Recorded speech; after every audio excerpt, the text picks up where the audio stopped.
another question I had was obviously an infamous moment in Nitro history is that Spear Goldberg gave you on the November 20th edition of Nitro in the year 2000.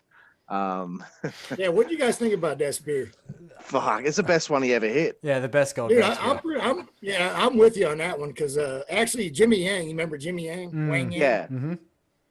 Well, I was going over to Japan. Well, he called me up one day and said, "Hey, man, I saw Goldberg over in Japan, and they were eating dinner or something." And he said, "Man, he was putting you over huge." I said, "Oh yeah, what'd he say?" He's like, "Oh man, he was telling everybody how that spear was the greatest spear he ever did and stuff." But that was actually in Augusta, Georgia, and so we just drove down there that night. I drove down there with Mike Sanders. So I get to the arena, and everybody's like, "Oh man, you're wrestling Goldberg." I was like, "Fuck, are you serious?" Like, I was like, "God, that Awesome. awesome." You know, I mean, shit, any kid up and coming, watch WCW, man, wrestling Goldberg, you ain't going to get much bigger than that unless you wrestle Hogan, you know what I mean? Yeah. And so, shit, I was like, I go out there and I find Bill. I was like, dude, we're working on that. And he's like, yeah. He goes, what do you want to do? And I was really good friends with Bill. He come down to the power plant quite a bit, and we trained a little bit down at the power plant. So Bill, as a person, was really cool, but I don't know, you've probably heard this before, he's kind of hard to work with. Yep. Yeah. And, you know, I wasn't expecting to go out there and have a 5-star match with him. And I knew we weren't going to have no time. I knew he was just going to try to crush me. And, I knew I had to do a job for him before I even talked to him. I mean, shit, if they were going to have me win that match, I'd have shit my pants. But, so I go out and I find him in the ring.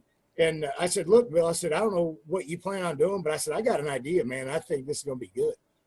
And since I knew Bill, I didn't mind talking to him about stuff. So I get in the ring and I said, check this out. I said, I do the springboard sunset flip. And I said, and this is exactly how it went too. And I said, listen, when you come in the ring, I want you to slide under the bottom ring. I said, I'm going to start just kicking you and punching you. He's like, whoa, kid. He goes, I ain't selling that shit. I was like, yeah, no shit. You're not selling it. I already knew that. That's not what I'm saying. I said, just go with me for a minute. So he's like, I said, I'm going to get on you. And I said, I'm going to go to springboard off the ropes and jump on you, and you fucking come flying and you spear me midair.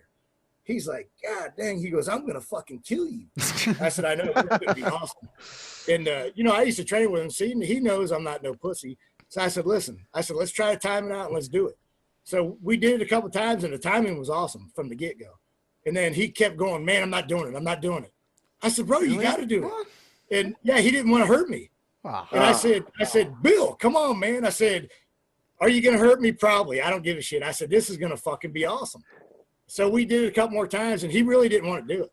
So I actually talked him into doing it. So the match, when we did the match, he actually bruised my ribs, and I had to wrestle that was a Monday. I had to wrestle Mike Sanders on a pay-per-view for the Cruiserweight title up in Milwaukee. So, I had 6 days to recover from damn bruised ribs, from that shit. But I knew it was going to be awesome. So as soon as we did it, boom, he hit me with that fucker. But then Bill being Bill wanted to get his fucking shit in like most other fucking guys. Yeah. Picks me up for a jackhammer. I even tried to dead ass him. I was like, dude, why the fuck are you picking me up for a jackhammer? You just fucking killed me.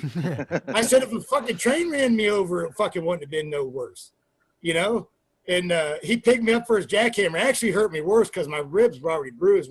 If you watch that match and you see that jackhammer, he fucking twist me and land me crooked. I thought I was going to shit myself because my damn ribs were already bruised. And but after the match, I'm walking backstage. Goldberg had his own locker room because, some of those guys just they weren't in the locker room with the regular guys. They wanted their own shit. And so he had his own separate locker room. Well, they're like, man, Bill wants to see you in the locker room. So I walk back here. My ex-wife was actually with me.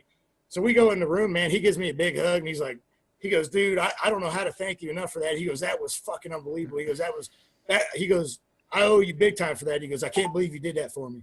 And then I was like, cool, man. He goes, if you ever need a favor, you call me. Whatever you need, bro. He goes, that was unbelievable, man. And he hugged me and was like thanking me for it and stuff, which was cool. But, I never redeemed my favor, though.